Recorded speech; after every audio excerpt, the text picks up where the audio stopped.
de los efectos psicoactivos de la planta, pero también se encuentran en otras zonas como bazo, próstata, útero y demás. Y luego, hasta el momento se ha descrito también un segundo tipo de receptor, el CB2, que se encuentra principalmente en células del sistema inmune y también en otros órganos como el bazo o la amígdala. En general, como decía, los cannabinoides lo que hacen es activar estas proteínas, estos receptores, y a partir de ellas, a partir de la activación de estos receptores, median todos los efectos fisiológicos y farmacológicos que producen en nuestro organismo. También cuando hablamos de cannabis, es conveniente diferenciar lo que es el uso terapéutico del uso lúdico. Es decir, todos ustedes saben también que el uso lúdico probablemente es el más extendido de la planta del cannabis, y cuando la gente consume cannabis con un objetivo lúdico, principalmente lo que busca son esos efectos psicoactivos que, como os decía, media principalmente el THC y sobre todo a nivel cerebral. A nivel cerebral, como veis en la figura, existen un montón de receptores CB1, el receptor CB1 de hecho es el receptor que existe en mayor cantidad en nuestro cerebro, y cuando se activa por el consumo de la planta, produce una serie de alteraciones en nuestro cerebro. Por una parte, esa euforia, esa sensación de bienestar, podríamos decir, que es la que busca en general el consumidor del cannabis. También en algunos casos, depende del contenido y depende del tipo de planta, una cierta alteración de la percepción que puede llegar a provocar efectos cuasi alucinatorios, dependiendo de qué tipo de cannabis, y también puede provocar efectos que no son los que busca el consumidor, pero que aparecen también, alteraciones de la memoria, de la coordinación, alteraciones de la percepción que, como decíamos anteriormente, por ejemplo, pueden ser muy peligrosas a la hora de la conducción, y también son los que median la posibilidad de la aparición de fenómenos de abuso o incluso de adicción al cannabis. Por tanto, lo que busca el paciente, en este caso el consumidor de cannabis con un fin lúdico, son estos efectos psicoactivos. Pero cuando se consume la planta, el cannabis o los diferentes componentes de esa planta se extienden por el organismo y actúan sobre diferentes órganos, aparte de su efecto. Por lo cual, pueden provocar unos efectos que para el consumidor lúdico pueden llegar a ser efectos adversos, como luego veremos, pero que desde un punto de vista médico pueden ser también utilizados, como veremos luego, desde una perspectiva terapéutica. Obviamente, si existen esos receptores que activa el cannabis en nuestro cerebro, la pregunta que nos planteamos como científicos cuando se descubrió la existencia de esos receptores es muy clara. Es decir, existen en los cerebros de todo el mundo, los que fuman cannabis y los que no fuman cannabis, los que consumen cannabis y los que no consumen cannabis. ¿Para qué quiere la gente que no consume el cannabis? ¿Para qué tiene esos receptores? Tenemos que recordar que obviamente nuestro organismo, la principal función que cumple es la de preservar la vida del organismo, y para ello obviamente tiene un sistema de gasto mínimo. Es decir, el organismo no crea algo que no sirva para nada. Por tanto, si existen receptores cannabinoides, si existe un sistema cannabinoide en personas que no consumen cannabis, tiene que tener alguna razón. Y a partir de esa pregunta teórica se descubrió que nuestro organismo es también capaz de sintetizar una serie de compuestos, de lípidos, que se denominan endocannabinoides y que son capaces de activar este sistema.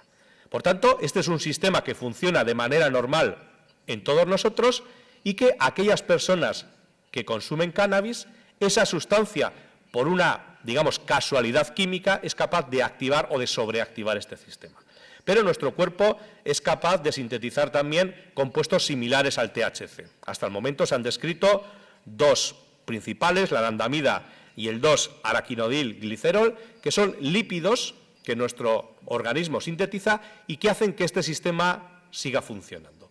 Por tanto, tenemos un sistema que funciona en nuestro organismo y que, como cualquier otro sistema, puede funcionar de manera normal o puede alterarse en algunas situaciones, dando lugar a la aparición de enfermedades. En algunos casos existe un funcionamiento anormal de este sistema y ello da lugar a la aparición de algunos síntomas o de algunas enfermedades, como veremos. En esos casos, obviamente, si lo que pasa es que el sistema funciona menos de lo que debiera, obviamente si nosotros lo hacemos funcionar más mediante la administración exógena de cannabinoides, de cannabis, de THC, podremos mejorar esa sintomatología. La primera de ellos, y quizás la que más se ha estudiado en los últimos años, es la utilización de los cannabinoides como analgésico. Como comentaba anteriormente, tampoco es una idea nueva, porque desde hace, como hemos visto, miles de años, ya los chinos, los indios y los griegos utilizaban derivados de la planta para mitigar el dolor. Sabemos hoy en día que los cannabinoides tienen un efecto analgésico probado, es decir, cuando utilizamos normalmente modelos animales o incluso cuando administramos a humanos derivados del cannabis, produce un efecto analgésico, disminuye el dolor. Sin embargo, lo que se planteaba cuando se iniciaron este tipo de estudios es ¿para qué vamos a meternos en utilizar una planta sobre lo que mucha gente puede pensar que es una droga, que produce problemas, cuando tenemos ya analgésicos en nuestras manos que funcionan muy bien? Desde los AINES, que todos y todas seguro que hemos tomado en infinidad de ocasiones, paracetamol, ibuprofeno, ácido acetilsalicílico, hasta cuando los dolores son más complejos o más fuertes, los opiáceos, morfina, fentanilo y demás. Sin embargo, a pesar de que estos analgésicos que tenemos actualmente en la terapéutica habitual son eficaces y con un cierto margen de seguridad, existen algunos dolores en los que no somos capaces con estos fármacos de conseguir buenos resultados de eficacia y efectividad. Y principalmente entre ellos destacan el dolor canceroso y el dolor neuropático. El dolor canceroso, como todo el mundo sabe, en sus etapas, digamos, más graves, se utiliza principalmente mediante la administración continuada de opiáceos. Sin embargo, el grave problema de los opiáceos, que no dejan de ser derivados de otra planta, la planta del opio, la Papaver somniferum, su problema es que cuando se usan continuamente generan tolerancia. Es decir, para mantener la misma eficacia analgésica debemos dar cada vez mayor dosis. Y el problema es que si damos dosis muy altas de opiáceos, producen efectos secundarios graves y el paciente puede incluso fallecer por una depresión respiratoria. Por tanto, se empezó a plantear la posibilidad de utilizar derivados del cannabis, que ya sabíamos que tiene un efecto analgésico, para el tratamiento del dolor canceroso. ¿Qué sabemos hoy en día? Por desgracia, la eficacia de los cannabinoides en el tratamiento del dolor es limitada. Sí que tiene un efecto analgésico, pero un efecto analgésico débil, similar al que tiene la codeína, un opiáceo menor y mucho menor que el de opiáceos como la morfina, la metadona o el fentanilo. Sin embargo, curiosamente hemos descubierto que la aplicación de THC aumenta la potencia analgésica de los opiáceos cuando se administran de manera conjunta. Por tanto, la alternativa que se baraja en los estudios clínicos que se están desarrollando actualmente es precisamente combinar los opiáceos clásicos junto a cannabinoides para retrasar ese fenómeno de tolerancia que se produce con el uso continuado de opiáceos y por a la vez permitir, utilizando dosis menores de opiáceos, por ese efecto sumativo que tiene el THC, generar menos efectos secundarios en los pacientes en los que estamos tratando con un dolor canceroso. Bien, sabemos también que el THC ha demostrado en determinados estudios que tiene un efecto antiemético, es decir, disminuye la aparición de náuseas y vómitos y reduce su efecto. Una vez que se demostró eso, se ha tratado de utilizar el THC en determinados ensayos clínicos con el fin de prevenir la aparición de estos vómitos, principalmente asociados, como decía, a tratamiento de quimioterapia en pacientes con cáncer. ¿Qué se ha demostrado? Bien, su eficacia, comparando con los fármacos que actualmente se administran a estos pacientes para prevenir los efectos, que son los antagonistas de los receptores dopamina D2 y los antagonistas de los receptores de serotonina 3, la eficacia del THC en estos ensayos es mayor que el de los antagonistas D2, como la metoclopramida, y similar al de los antagonistas serotonina 3, que son los que, digamos, últimamente se usan con mayor frecuencia para prevenir los vómitos en estos pacientes, el ondansetron. Sin embargo, curiosamente,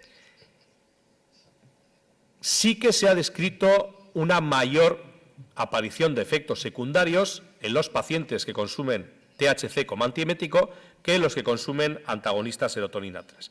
Sin embargo, esto también es relativo porque estos efectos secundarios que aparecen con mayor frecuencia en estos pacientes son principalmente relacionados con el efecto psicoactivo del THC. Sensación de euforia, alteraciones de la percepción y, curiosamente, a pesar de que los ensayos clínicos se describen como efectos secundarios, cuando se le pregunta al paciente qué prefiere, con la misma eficacia clínica, los pacientes prefieren el THC que los antagonistas de serotonina 3. Porque desde un punto de vista médico puro puede ser un efecto secundario, pues en algunos casos para el paciente, en una situación como esa, puede ser incluso, digamos, mejor el que le aparezca una cierta sensación de euforia. Por tanto, vemos que su eficacia como antiemético es similar a los tratamientos que se utilizan actualmente, pero, sin embargo, en algunos de los casos los pacientes prefieren la utilización del THC que el de otro tipo de antieméticos. Otro de los campos en los que también se ha desarrollado últimamente muchos estudios en cuanto a la utilización de los cannabinoides es el estímulo del apetito.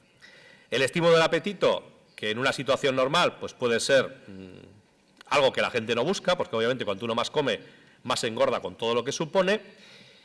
En situaciones de caquexia, es decir, cuando la gente pierde el apetito por razones patológicas, pacientes nuevamente con cáncer, en quimioterapia, pacientes con SIDA, es importante generarles apetito para que coman y puedan, digamos, mantener su cuerpo en una situación mejor para hacer frente a los efectos del tratamiento para sus patologías. En este tipo de pacientes, los fármacos que tenemos actualmente no son eficaces, no consiguen estimular el apetito. El cannabis, como todos sabemos también, uno de los efectos que produce es precisamente el estímulo del apetito. Cualquier consumidor de cannabis sabe que en general el consumo de cannabis aumenta el apetito. Y por tanto se decidió tratar de utilizar este efecto que se conocía del cannabis con una cierta orientación terapéutica. Así se han desarrollado ensayos clínicos con cannabinoides para estimular el apetito. Los resultados han sido negativos en pacientes con anorexia nerviosa, es decir, pacientes con anorexia nerviosa que no quieren comer y a los que se les quiere, digamos, entre comillas, forzar a comer mediante la aplicación de THC, los resultados son negativos. Probablemente no porque el THC no genere un apetito, sino que probablemente la anorexia nerviosa es ya una patología psiquiátrica que tiene otra serie de connotaciones que, digamos, bloquea ese efecto sobre el estímulo. Sin embargo, en pacientes con SIDA o en pacientes en tratamiento quimioterápico, sí que los ensayos hechos principalmente con dronabinol han sido positivos. Como decía, también se ha valorado en muchos casos la utilización de los cannabinoides para la prevención o el tratamiento de diferentes tipos de enfermedades neurodegenerativas. Porque existen diferentes estudios, principalmente en modelos animales, que han demostrado que los cannabinoides pueden tener una cierta eficacia como neuroprotectores. ¿Por qué? Se supone que la mayoría de enfermedades neurodegenerativas se producen por un exceso de producción del principal neurotransmisor excitatorio que tiene el cerebro, que es el glutamato. Cuando se produce tanto traumatismos cerebrales como ictus, enfermedades neurodegenerativas, se produce un exceso de liberación de glutamato que produce una serie de efectos a nivel cerebral. Bien, la estimulación de los receptores cannabinoides disminuye esta hiperexcitación originada por el exceso de producción de glutamato y, por tanto, reduce los efectos de esas alteraciones neurodegenerativas. Así se ha visto que la activación de los receptores CB1 limita el desarrollo de la enfermedad de Huntington, una enfermedad neurodegenerativa en la que se producen tics, alteraciones del movimiento.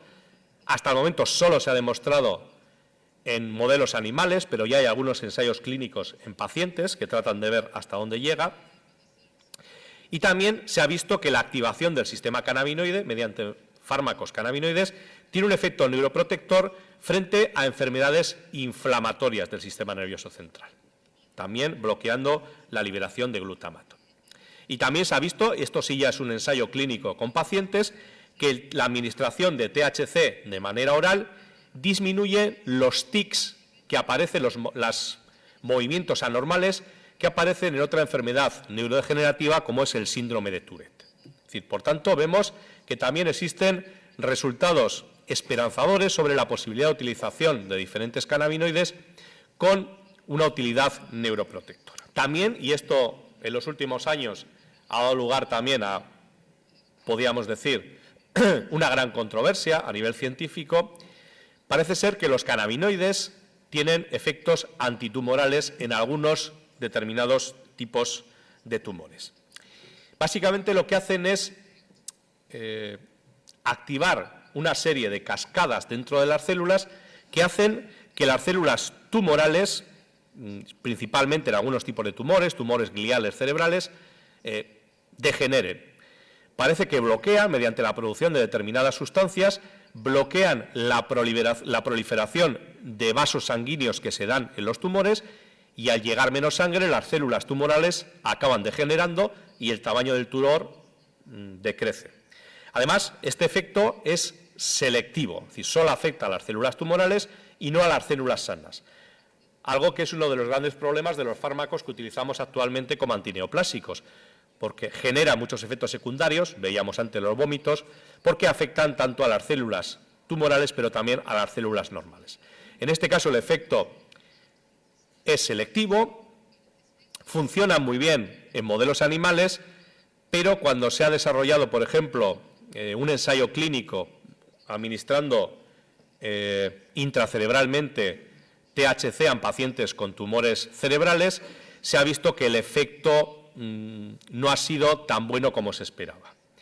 Esto probablemente se debe también a diferentes alteraciones genéticas. Parece ser que en algunos tipos de tumores con algunas alteraciones genéticas determinadas el THC funcionaba muy bien y, sin embargo, en otros no. Y esa es la línea de investigación que en este momento está en marcha, tratar de discriminar qué pacientes con tumores cerebrales graves, gliomas, estamos hablando de pacientes con una tasa de supervivencia del 10% a las 12 semanas, es decir, pacientes muy graves y cuyo tratamiento no es efectivo, qué tipo de pacientes se podrían beneficiar más de este efecto antitumoral de los cannabinoides. Ahora se da la paradoja, y eso también unido a lo que comentábamos anteriormente, de que parece ser que la misma planta, como decía antes, puede haber componentes como el THC que pueda ser un factor de riesgo para la aparición de esquizofrenia, mientras que otro componente de la planta, como el cannabidiol,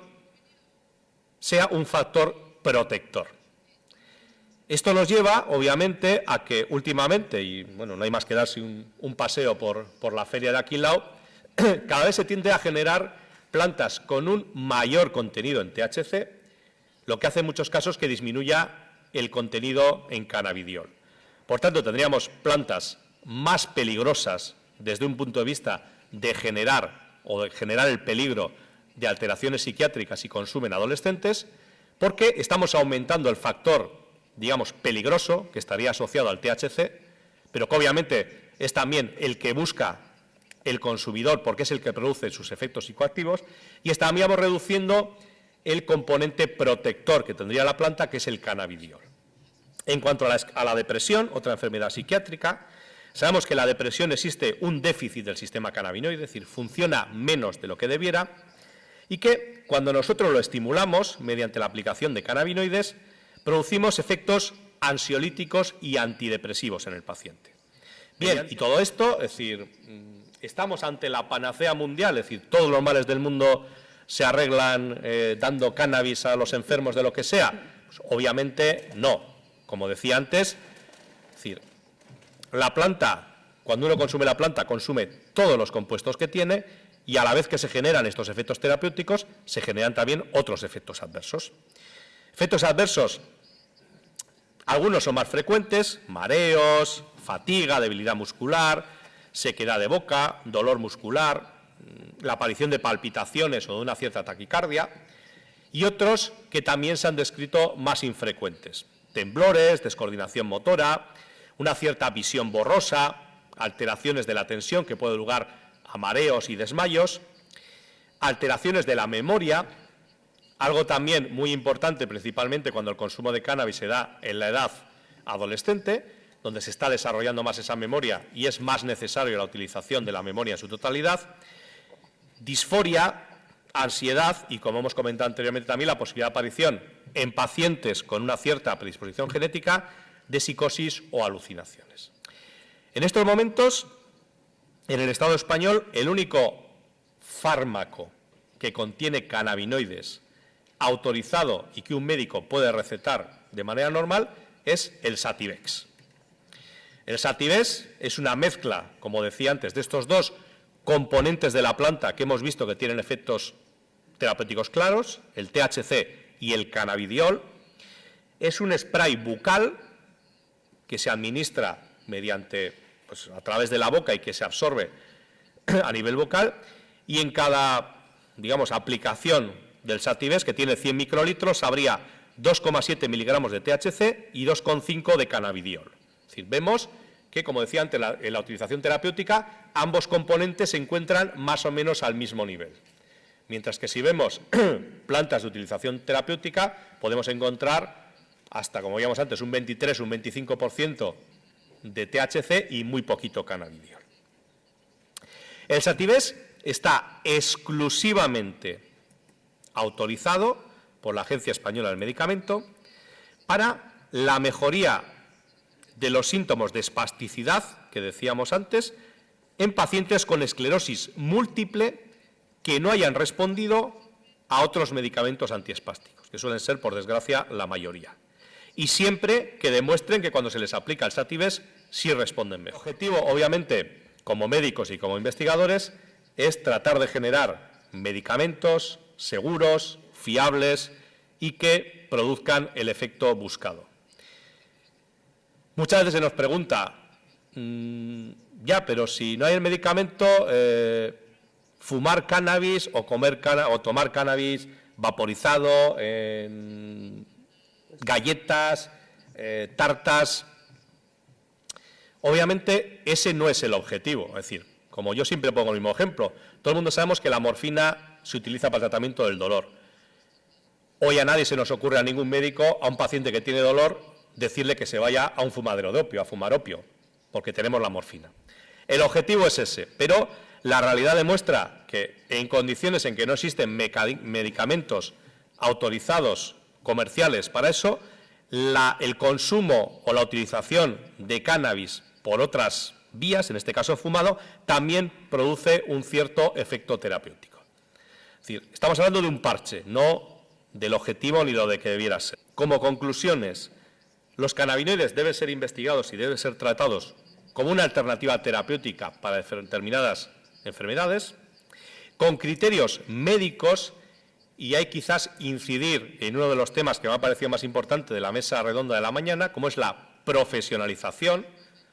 Es decir, sabemos perfectamente que a los clubes sociales acuden mucha gente con problemas de salud que ha leído, que ha oído este tipo de cosas y que quiere probar el cannabis. Es decir, determinar si esa persona se va a beneficiar o no del consumo de cannabis y de qué forma se debe realizar siempre con criterios médicos y por un profesional médico. También es necesario más estudios para ahondar en estas utilidades terapéuticas del cannabis y, obviamente, como decía, el objetivo futuro nuestro como médicos es que el que quiera hacer una utilización terapéutica del cannabis pueda cultivar su planta, fumársela, vaporizarla o lo que quiera. Pero el que realmente se vaya a beneficiar de los efectos terapéuticos del cannabis tenga a su disposición medicamentos con todas las garantías sanitarias, de efecto, focalizados en el efecto terapéutico que buscamos y reduciendo los efectos secundarios, igual que hoy en día puede tomarse morfina sin necesidad de fumar opio o puede tomarse una pastilla de penicilina sin necesidad de tener que comerse el penicillium que le haya salido en una placa de Petri.